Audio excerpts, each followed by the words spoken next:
From beach towels to tea towels, and from mugs to water bottles, the TNT Shop has it all. Browse our shop now at tntradio.live.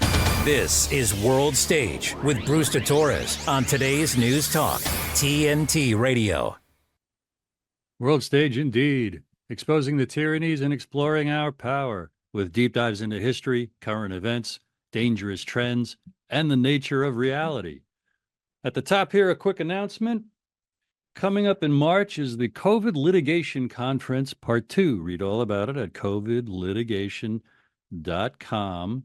Our mission is clear. It's to make it easier and faster for lawyers to get trained in COVID litigation, enabling them to advocate for those who have suffered unjustly as a result of COVID policies. The stories we hear daily underscore the pressing need for legal representation for those who have lost jobs, loved ones, their education, their small business, and their health due to a range of unjust and harmful policies. Workers are winning reinstatement, back pay, and interest from their mandate cases all across America, even in deep blue districts. Millions more have viable claims, but we need more lawyers in the fastest growing field of civil litigation. The COVID Litigation Conference, Part 2, takes place in Las Vegas, March 7 to 8.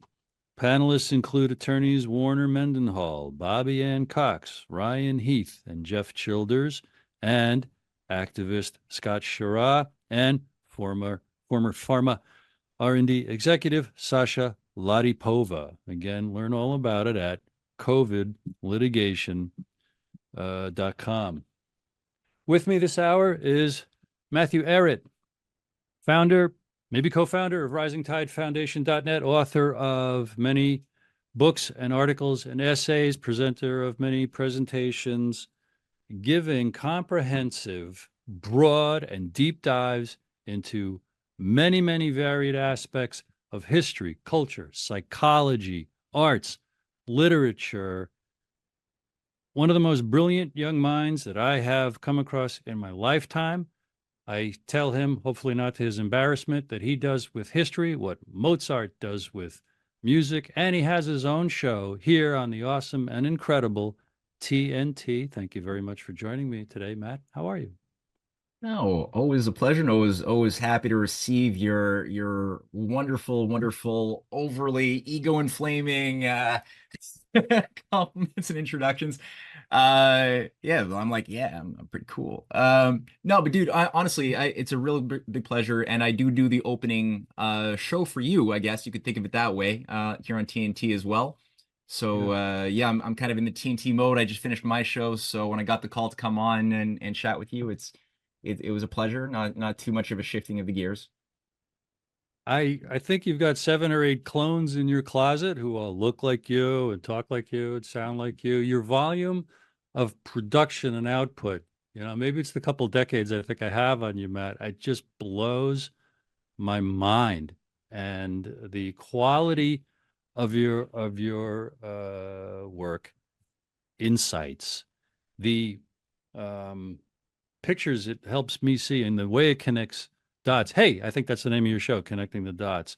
And this is also in praise of RisingTideFoundation.net, just as one place for folks to start to find you and your prolific and impressive output. RisingTideFoundation.net, also your channel on Rumble. Not to mention the people who come and share a screen with you, share a microphone with you, share a Zoom with you, is testimony to you and the quality of your work and your character and your goodness, because without that, that's why you are just this amazing package to me. So I'm taking a deep breath to ask you some specific questions. All right. Sure. Well, okay. First you could reply to all that, no, I'll reply. I'll reply. Hold on. Okay. Then I got a question. Gosh. Okay, go ahead. Gee willikers. My boss at Trine Day, when he catches some praise like that, he'll say, well, golly wally doodle. Anyway, tell me, how did you get into this love of history and this habit, this momentum of production. There's no other word to describe your output. Your love of history. How'd that develop for you, and how did it become this career on so many fronts? Hmm.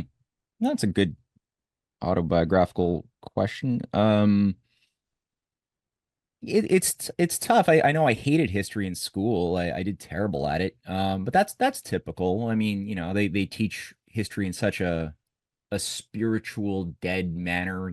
There's no purpose. It was never made clear to any of the students, and it's the same for most people, I think, listening to our chat right now, that they don't give you a sense of like why is this important, learning about the battle of the Plains of Abraham in the 1750s in Quebec, like how does how do these things matter to my life? So it's completely soul deadening the way that it's commonly taught. And then you get into the world and you start discovering through whatever process. I think both you and I had 9/11 as a big shakeup, a wake up call that we're being lied to, and that there's something really bad has taken over our governments, and that has some very bad agendas and intentions, which require that people believe lies that maybe look pretty and sound nice, but are actually designed to cover a very disturbing agenda. Which when we were shaken up, it's scary, and you want to know why. Why is this happening? Because like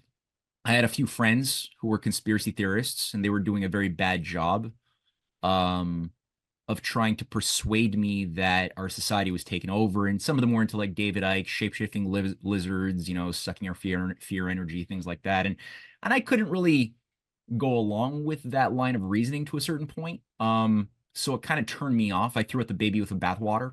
And I kind of like doubled down on being a normie for a couple extra years, and that probably wasted some time. And so one point for me was when I think I'd stumbled on a lecture in around 2004 of Mike Rupert, who was a now deceased investigative reporter who did some really wonderful research and was able to present with facts, and coherent lines of reasoning how international drug flows are organized through this banking system, how this was tied to 9/11, how this tied into the murder of JFK.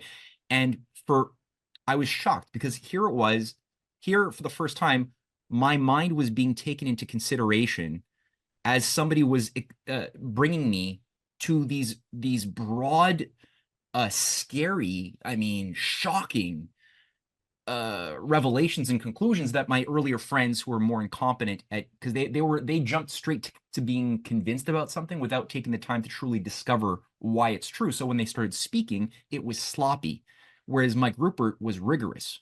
He wasn't sloppy. He didn't skip steps, and he told me what reference books he read, what research he read. So I was taking notes, and I was like, okay, well, if what you're saying is true, then I could discover it too. And at first I wanted to disprove him. So I was like, I'm going to buy the books that you've just cited. I'm going to find the resources you've just cited in your presentation. And everything I was looking at only corroborated that what he said was true.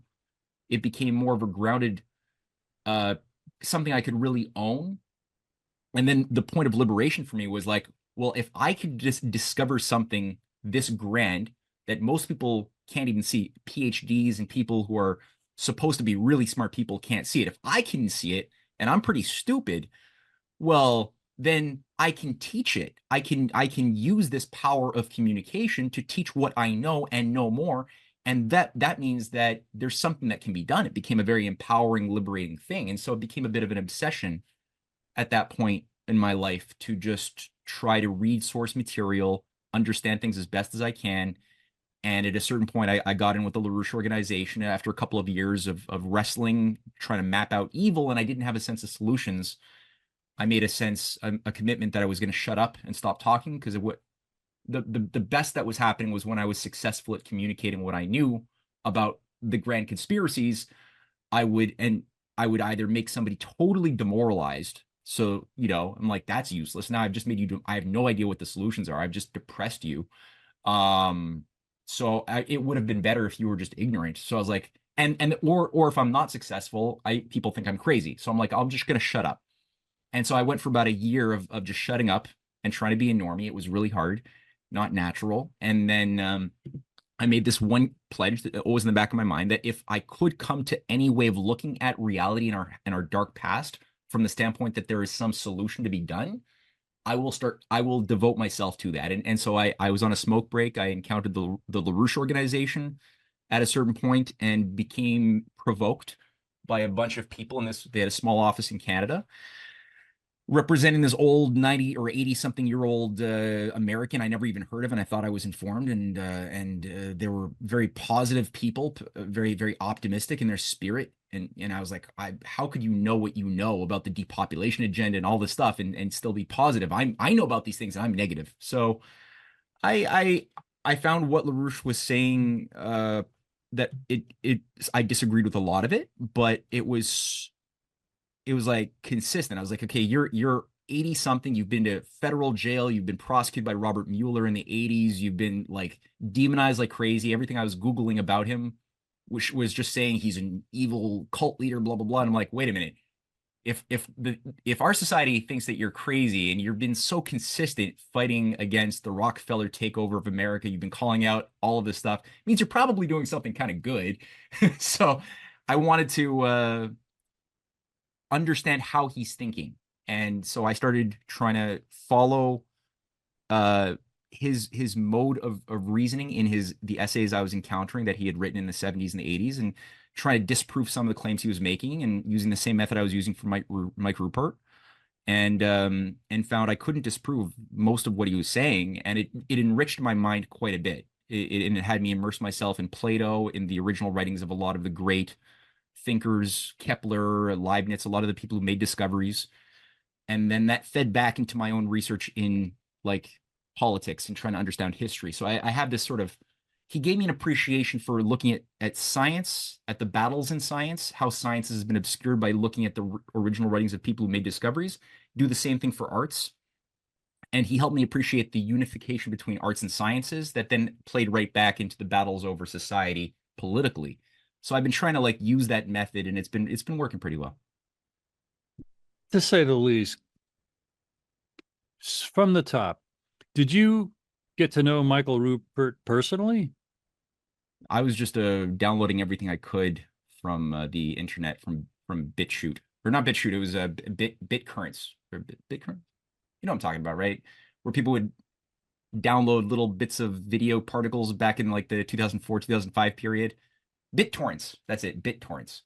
And yeah, no, it was okay. It was kind of alternative to YouTube, but I was just watching as much as I could and reading what I could of him. And I think he was the author of Crossing the Rubicon, wasn't he? Yeah, he was. Yeah, it was a great book. Yeah. And I've seen his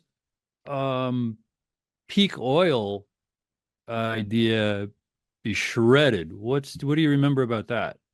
He was wrong about that. Yeah, he was. I'm quite persuaded he made a mistake and bit the bait on the peak oil thesis.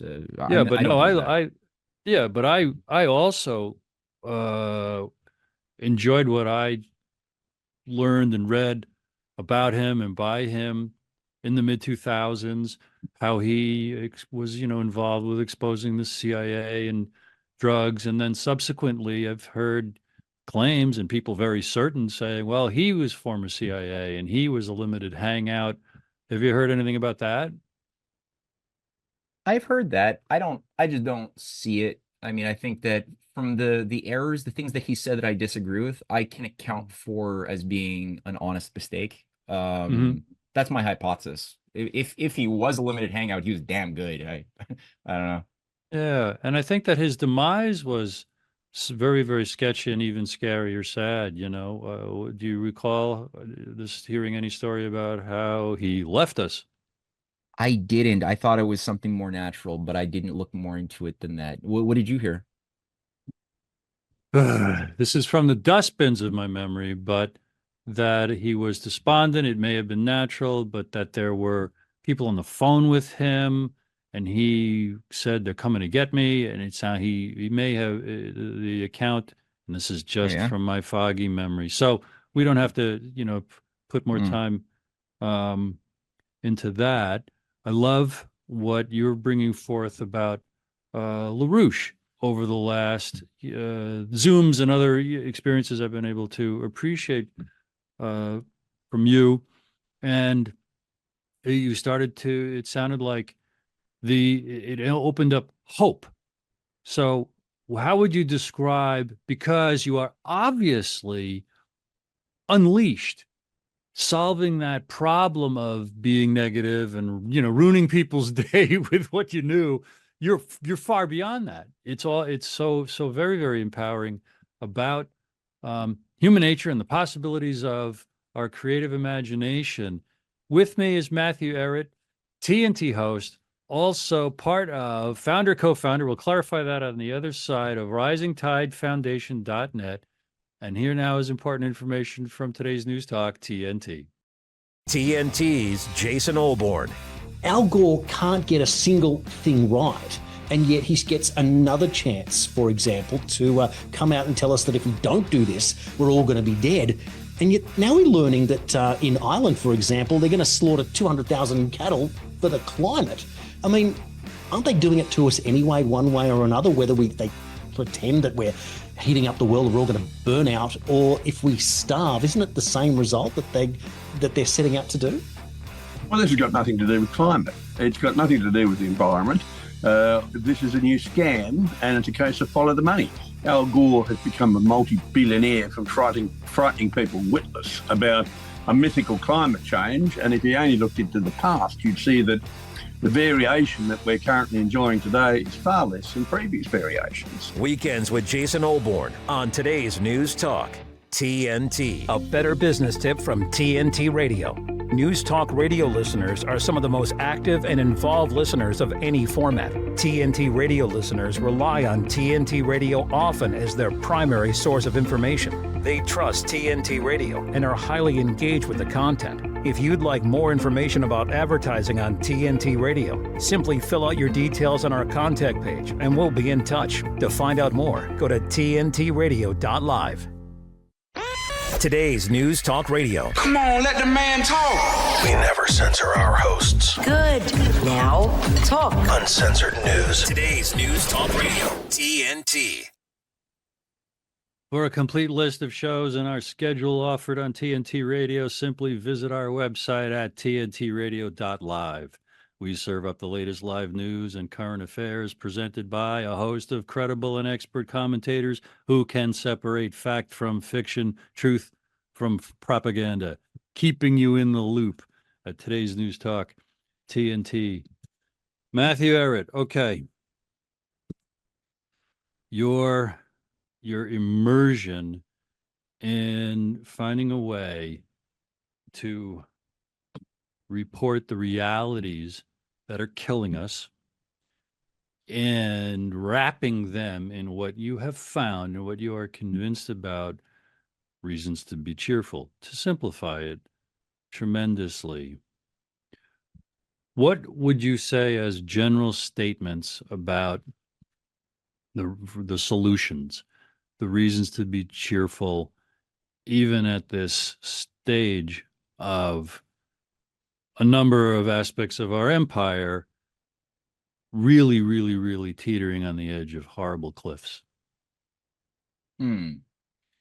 Yeah, I mean, I don't know if I'd necessarily word it as reasons to be cheerful per se. I mean, I'm okay with melancholy, like there's a certain optimistic sadness that I kind of I'm used to feeling. And I say optimistic because I do believe that humanity has overcome this sort of crisis in my studies many times. I've also noticed that the oligarchy is a lot less competent than the image that the oligarchy wishes to project onto their victims or those who they wish to be their victims. So there's this idea of psychological terror presented by the idea that they have been at this for so long that everything that they've wanted, they get. They want buildings to fall, they make buildings fall. They want to bomb a country, they bomb a country. They want to have a dragnet surveillance state to destroy, they get that.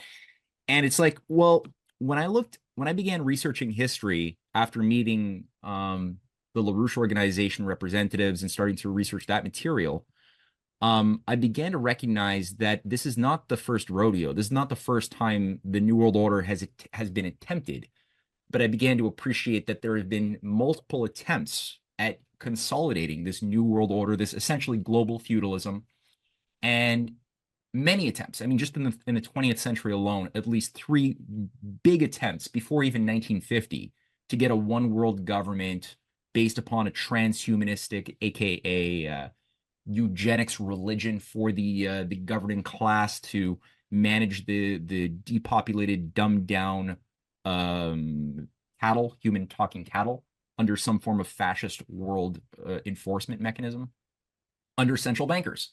That's what was attempted in 1921 or 1919 to 1922. There was a big fight around the League of Nations as a solution to the First World War. And it's not like the League of Nations was supposed to fail. It was supposed to succeed. It's the fact that it failed. We should look at, well, who were the nationalists around the world, especially in the United States, around Warren Harding, around William Lyon Mackenzie King and the O.D. Skelton, 1920s liberals in Canada who were working with the Irish Free State as well, against the Round Table movement, against the Fabian Society, who were vicious, killing many of these leaders. But despite the fact that many of these leaders did die, I mean, Warren Harding died, and Walter Rathenau, the foreign minister of Germany, got killed, and many people died. But despite their getting killed, the New World Order agenda was derailed. They didn't get what they wanted. It was supposed to be the end of history back in 1923, right? Then they tried it again in 1932, 33, and again, it was derailed. There was nationalist patriots acting upon their understanding of universal history and the battle against empire. People like Franklin Roosevelt carried out a massive battle inside of the London Banking and Monetary Conference in 1933, and destroyed that attempt to create that. And it was attempted again with the more fascist, hard-handed approach, funded by Wall Street and London bankers and a bunch of Trotskyists in Russia, working also with French fascists as well. So they attempted that. They wanted Nazism to be the dominant enforcement mechanism of the New World Order because it was obedient to a higher managerial class above it, all part of an occult priesthood around the Thule Society, Satanism, eugenics in the form of transhumanism.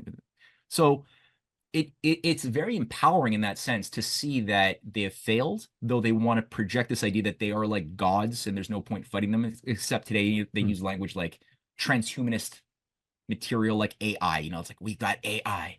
You're in the panopticon, right? The modern panopticon. Everybody's watching you. There's no point trying to have a bad thought because you'll be in trouble. So just be, a well-behaved plebe. And it's designed to castrate our mental moral potency to actually organize against it. But then I look at what incompetence is endemic in the oligarchy, that every time they get close to what they want, they do things that end up blowing up in their faces, right? Many of the dominant oligarchs that were funding Hitler didn't benefit ultimately when Hitler started going off the rails and wanting to be the senior partner in the New World Order instead of being a junior partner, obedient to the London bankers. And there was a giant Nicene infighting within the oligarchy as well over, like, do we continue this plan? Some of them, Lord Lothian wanted it. Lord Halifax wanted Neville Chamberlain. They wanted to continue with the thing they put decades of work into. They're like, we can't stop now. King George or Edward VIII was like, yeah, let's keep on going forward. And then another faction was like, no, we screwed up. We have to abort the Frankenstein monster, try to live to fight another day. And they've been trying to like reorganize themselves since then. And I see that there is resistance. A lot of the nations of the multipolar alliance, when I look at the speeches of Putin, Sergei Glaziev, many of the leading intelligentsias within China, seem to have a very solid idea of the nature of this historic battle and the nature of this enemy. And many of them have been reading LaRouche's material, like Sergei Glaziev, the Minister of Macroeconomic Integration of Russia, of the Eurasian Economic Union. He openly gave a giant, beautiful eulogy last year to LaRouche on his anniversary, though dead. And Glaziev demonstrated one of the most in-depth understandings of LaRouche's science of physical economy and the American system than anybody I'd ever seen. And this man has power, he has influence, and he's like talked about how he was he began studying LaRouche back in the 90s. Similarly, there's, major high-level people in China who took on what LaRouche had been saying back in the early 90s regarding the Belt and Road Initiative, the new Silk Road. This is something that conferences were hosted with LaRouche being brought into Beijing back in the 90s, talking about the need to create this structure of national banking, protectionism, long-term credit emissions for big infrastructure tied to leaping over the limits to growth, to destroy the arguments of the Malthusians that want to always maintain the idea that we have to live in scarcity. That was being brought in the 90s, and you could listen to the speeches, read the reports by LaRouche to the Chinese that have been adopted as national policy. So it gives me hope. Matt, I want to circle that for a minute because I read the first 2.5 of your 4-volume, I think it is, Clash of Civilizations. That's the right title, right? Close. Clash of the Two Americas, yeah. Thank you. And have recently dug further into Anton Chaikin, brought forward through some of your events. And you just well described the incredibly effective and empowering elements of Hamilton's system of economics, the American system, which basically caused the major eras of prosperity and growth and productivity and development in the United States and where it's implemented in these other countries. Talk about that, if you would, for this purpose. Mm-hmm.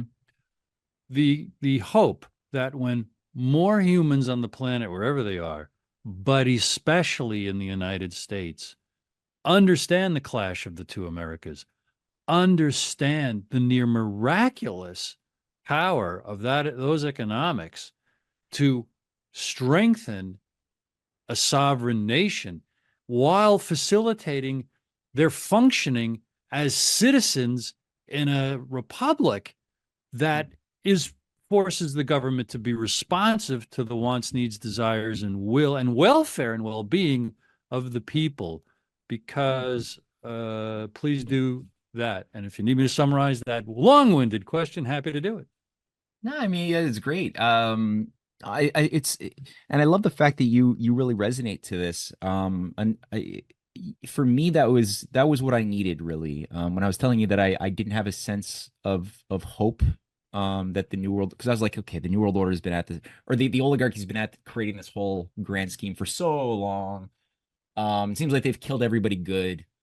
What can you do? It's just a matter of just waiting for the big kill to hit, and so I didn't know that there was such a thing as this American system, as it was self-identified by leading factions of the advisors of Abraham Lincoln, like Henry C. Carey and his father, and the Clay factions of the Whigs that were advising Zachary Taylor and William Harrison. And they were all Hamiltonians.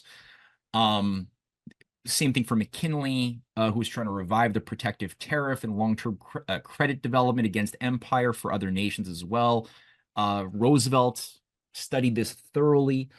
Franklin Roosevelt, who survived 2 assassination attempts. JFK was tapping into this and had a lot of advisors. It wasn't a partisan thing. It was just patriots who hate empire and love humanity and the ideals of the American Revolution would tend to resonate together at different times in history, not always understanding the same depth as each other, but they were all resonating to the same universal principles that in practice had certain mechanisms that would be needed to be brought online. So that gave me the edge that I really was desperate for, and it's allowed me to understand a lot about our current situation as well, and appreciate how is it that countries like leading Eurasian powers of China, of Russia, have been able to do battle with the international deep state, which is highly penetrated into both of their countries over centuries, right? It's like, we're not alone. It's not like we're the only country here in Canada and the United States with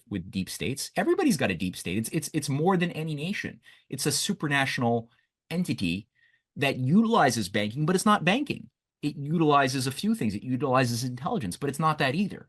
It is really like a religious cult, which has been maintaining continuity since the ancient days of Babylon as a mystery cult with a high priesthood that has certain techniques of initiation and grooming humanity out of its initiates. The qualities that make us fundamentally human are groomed out based on a certain set of practices, belief structures that justify these nasty, perverse practices that then perpetuate it's like a parasite. It's that can only destroy itself ultimately after killing its host. So, this American system is more than America. It's called that because it was given its greatest definition after the American Revolution, but it's based on a system of using national power to solve problems in defense of people and against oligarchy. That's essentially the clearest way to say what is it? That's what it is. It's the utilization of national power to solve problems in defense of people and against oligarchy. That's what the American system was. And anytime you see it expressed, even though it's not necessarily called that by the Chinese, if you look at solving problems utilizing central banks that are run by the state that haven't been privatized, because China, unlike us, were successful in fighting off the privatization of their national banks. We failed. We got the Fed. The Europeans got the European Central Bank. The Chinese actually were able to keep it together. The Russians are trying to catch up right now. They had a private central bank in the 90s. They're trying to get control of that thing and have it serve the people. China's been able to emit trillions of dollars of credit for industrial development, building hospitals, schools, pulling people out of poverty. And so it's like the proof is in the pudding in terms of what they've been able to accomplish and creating massive abundance. Getting out of the Paris Accords, like people are like, oh, well, why is China out? Why did they escape or break out of the Paris Accords? Is it because the oligarchy let them? It's like, no, because they fought against the oligarchy, which has been trying to keep them in. The same reason why they didn't do the mRNA jabs. They resisted it. It's not like the oligarchy let them get away with not doing mRNA jabs. It's they fought like hell against the deep state fifth columnists tied to the World Economic Forum, embedded like Jack Ma inside of China, that were pushing for evil social credit to reward people for depopulation actions. They fought against that. They jailed Jack Ma. They fought against Pfizer. They kept no mRNA. Russia as well said like no to the GMOs in food, right? Like Putin just said, like, no, we're stopping all GMOs years ago. They just did what America is allowed to do if we actually act like a sovereign nation or any country in Europe. So, there's a power of that sovereign nation state. And in my books, I try to really get across that anything good in America, from the 8 American presidents that died in office, and you can add assassinated Hamilton to that mix, or Bobby Kennedy, who would have been president, or Vice President Hobart under McKinley, who also died a mysterious death. There's many others, but they were all invoking this same principle of constitutional banking and a foreign policy outlook based on win-win cooperation, looking for points of harmony, building up, helping nations help themselves by going to poor countries that have been victimized and helping them stand on their own 2 feet by assisting with the provision of giving industrial aid, building infrastructure so that these countries could become truly economically sovereign.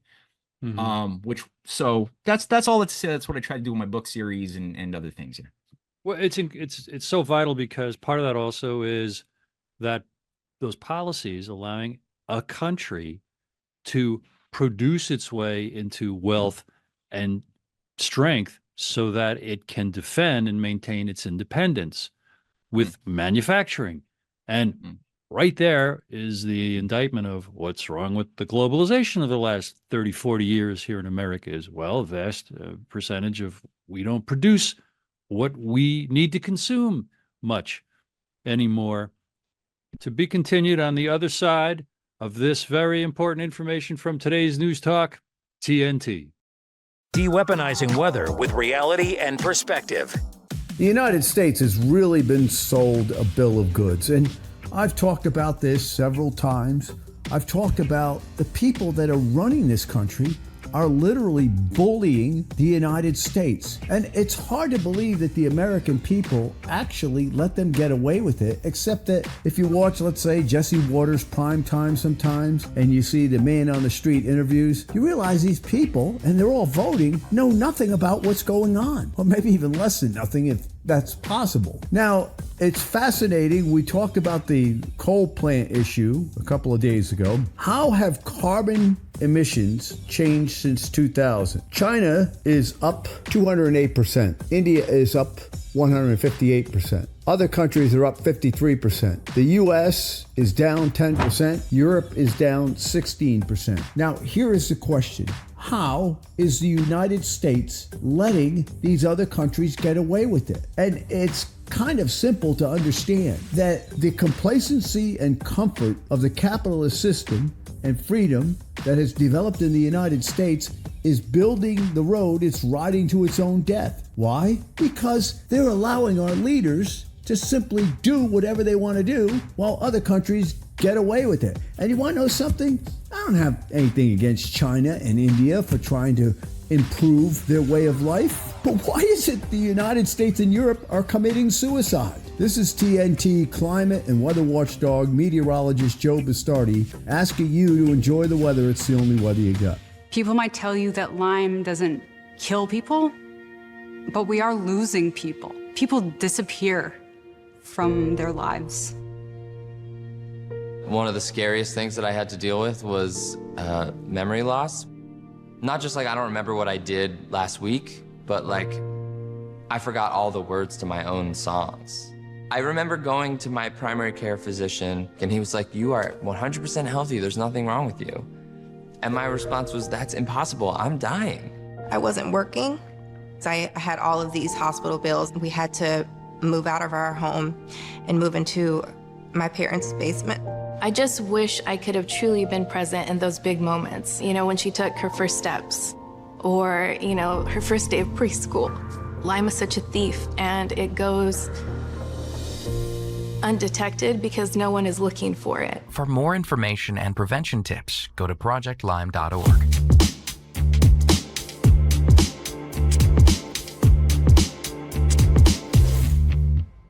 Bruce de Torres on today's News Talk Radio, TNT. With me is Matthew Ehret, historian, teacher extraordinaire. One of the main platforms to dive into his work is risingtidefoundation.net. Matt, the American system is the way, to me, it's the way to activate the ideals of the American founding for all our lives here in America. Every 4th of July, Memorial Day, Veterans Day, we roll out some praise for our Constitution and our Declaration of Independence, and then we return to being this morass of this compromised, watered down, I'm going to say non-existent United States of America, meaning to be the United States of America, we have to live under our Constitution. And since at least the USA Patriot Act and the creation of the Department of Homeland Security and every emergency measure thereafter that has destroyed our rights, we're not under the Constitution. We are literally not the United States of America or Americans. So someone reads the Declaration of Independence, the Constitution, the Bill of Rights, the Federalist Papers. Let's throw in Alexander Hamilton's reports to Washington those first few years as his Secretary of Treasury. Now what? Bruce says the American system of economics. Reflect on what I just said, how big a deal that is briefly, because I do want to ask a few other questions. Yeah, it's so big. It's so briefly is hard, but you know, it's like the Hitler Enabling Act, right? Like you couldn't have democracy in Germany after the Enabling Acts because, you know, the Reichstag has been burned down and we were told it's commie terrorists. And so, of course, we have to give up our liberties to reinstate some security. And Hitler promises to give up these extra judicial powers quickly as soon as the problem is squashed. Of course, that was never the intention. And we know in hindsight that that the German parliament building was burned down by the SS, and the intention was to always turn the Führer into the Führer and to just murder his political opponents, as we saw with the Night of the Long Knives and Kurt von Schleicher and everything, and put people into prison with no habeas corpus or any protections of the German Constitution, the Weimar Constitution. So, I mean, since 9/11, that was sort of our Reichstag fire, and the enabling acts were the Patriot Act, and the Patriot Act was written by Joe Biden, in fact, and John Ashcroft admitted in 2003 that he used as the template for the Patriot Act Joe Biden's omnibus counterterror bill from 1995, which was done in response to the first World Trade Center bombing, which was, again, in my evidence, in everything I've looked at, another FBI managed CIA FBI inside job. That's been proven quite clearly in my mind, and I think proven objectively to justify exactly what Biden did with Bruce Reed, the Rhodes Scholar who co-wrote the omnibus bill, which at the time was shut down in 95, but it was just brought back when we had a bigger shock. And like you said, we've been living under emergency decree ever since, with this damn thing renewed and expanded every single year. And now they're expanding it more to domestic terrorism, whatever that means. And if you look at it, it's like none of these terrorism, if you look at it critically, never occurred naturally. It's not a naturally occurring sociological phenomenon the way we've been told, just like drug gangs, narco drug gangs are not a natural sociological phenomenon. If you remove the Wall Street, London, MI6, CIA support for Sinaloa, M16, or M13, all of the drug cartels of Colombia, the FARC, if you just remove the top-down Wall Street, London intelligence financial apparatus making it all possible, providing the logistics, you would see the drug problem disappear in a second. You would see terrorism disappear if we just stopped Al-Qaeda and ISIS from receiving support from the CIA and MI6. Just cut off their support, their financial support, logistic and others. Just stop it. Just stop it and it will go away. It's not natural. And it's the same thing. Stop the FBI from having their assets walking around in American streets with their face masks on, acting like they're American Nazis. Just stop doing that, and you'll find American domestic terrorism will disappear as quickly as Albert Pike created the KKK as the first domestic terrorist cell back in the 1860s, run by intelligence agencies, again, to justify something very, very, very bad. So, it's doable. It reminds me some observations of just human nature. That's all we have to work with. The good news is most people are very kind and very passive and very well-meaning, and applying the bell curve breakdown onto humanity, I often describe, most people just want to do what everybody else does. So when those at the top, the really, the better people on the fringes, there are exceptionally good people. And when they get into power, like John F. Kennedy, or positions of influence like Martin Luther King Jr., generally speaking, humanity will also be nicer. But the fringe of humanity on the other side that are really horrible, probably because they're scared, so they're competitive and they're vicious and they're selfish. When they get into influence of positions of power and are rude and selfish, grabbing, taking, let alone outright criminal, the vast majority of humanity will just go along. Exhibit A is what the Germans did under the Nazi regime. Too many of them just went along. And Exhibit B is how we went along since 9/11, and how we went along because authority said, wear a mask, socially distance, shut your business, suicidally shut your business, suicidally slit your own throats because we as doctors say, you need to do this. Things that were never done for health ever before. And just take this thing called a vaccine. No other vaccine's ever been created, let alone approved, in less than 7 or 8 or 9 or 10 or 12 or 13 years. This one's been rushed out in about a year. It's safe and effective? Yes. Who says so? Authority. I'll take it, and we rolled up our sleeves. So the bad part of human nature is we'll just do what everybody else does. I forget the original impetus for making that analogy and describing all that, Matt, but I got a you can thought. comment on that, and then I've Yeah, got a question. I'll comment on that. Yeah, I mean it's well, see, but that's the whole thing that Ben Franklin was warning about when and it's clear that the founding fathers of the United States, the majority of them at least, and especially Ben Franklin, recognized that they didn't create a democracy. That's not the point. Democracy was well understood, much better then than it is today, that it's really just the flip side of tyranny. It just becomes if it's just like the will of it becomes the will of the mob very easily.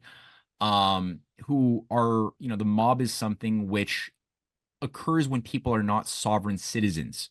If you want to stop the mob phenomenon of just like how individuals will individually act like reasonable people as individuals, but you put them in all of a sudden a group and they'll riot, and you're like, whoa, that was out of character.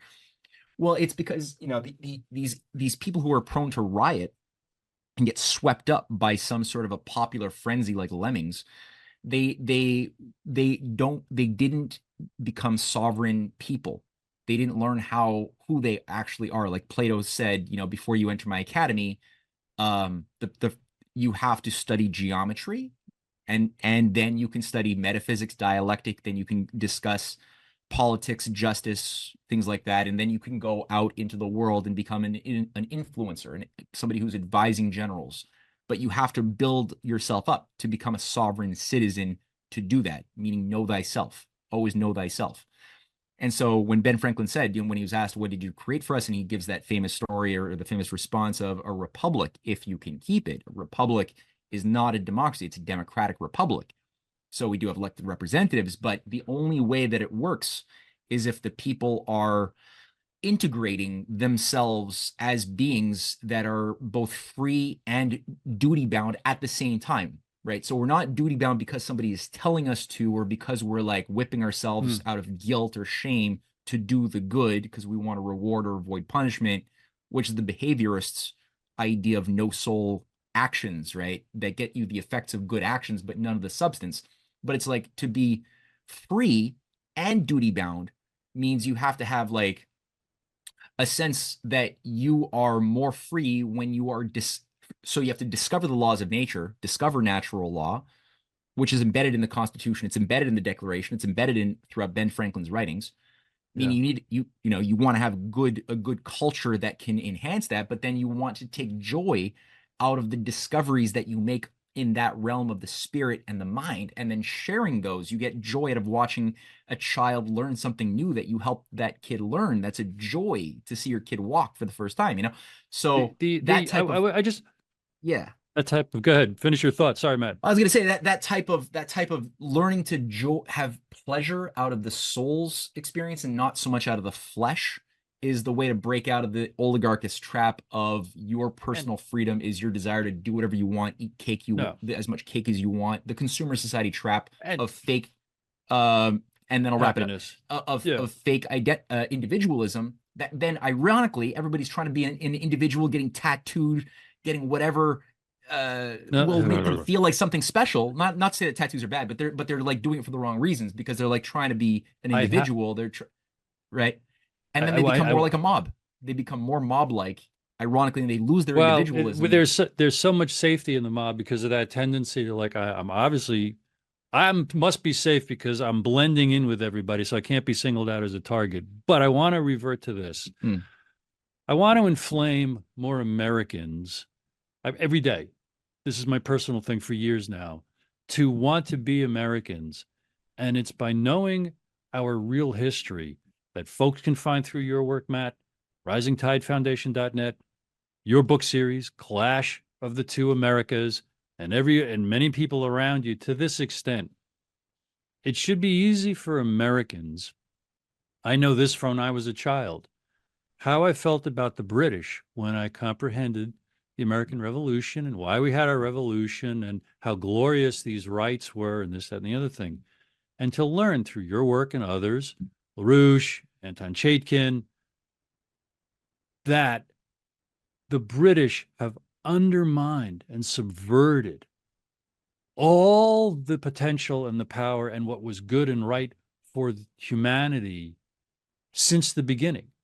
And that battle is still going on today. And it made inroads in America because of traders here who took the money and ran, or were so cynical about human nature, like, hey, if I have more toys, I win. And screwed these people who are poor or uneducated, or they don't look like me and their skin color is different. So I want to inflame more Americans to know it's our old masters, the British, at the core of, or at least they well represent, if not they're the major influence of, all that is empirical, all that was the empire we rebelled against, all that was a colonizer. And to really understand the word colonizer, if you're colonized, you are captured and exploited and then discarded when done by someone who wants to steal your resources or manage you for their maximum profitability at your maximum level of enslavement. Now we've got about 2 minutes left. In 60 seconds, Matt, what is your bottom line about the UFO supposed situation on planet Earth? I'm actually going to release episode 2 that my wife and I and Jason Dahl, our filmmaker friend, have just composed. It took us 3 months to make it. Episode 1's been out since November. Episode 2 is H.G. Wells's War of the Worlds. And it's going to be released on Monday or Tuesday, finally. People can find it where? On Rumble, on your Rumble station? They can go to, go to CanadianPatriot.org, and that'll direct you to the different platforms where we will release it. Or subscribe to MatthewEhret.substack.com, and I'll make sure that, that goes out as a press release with access to it.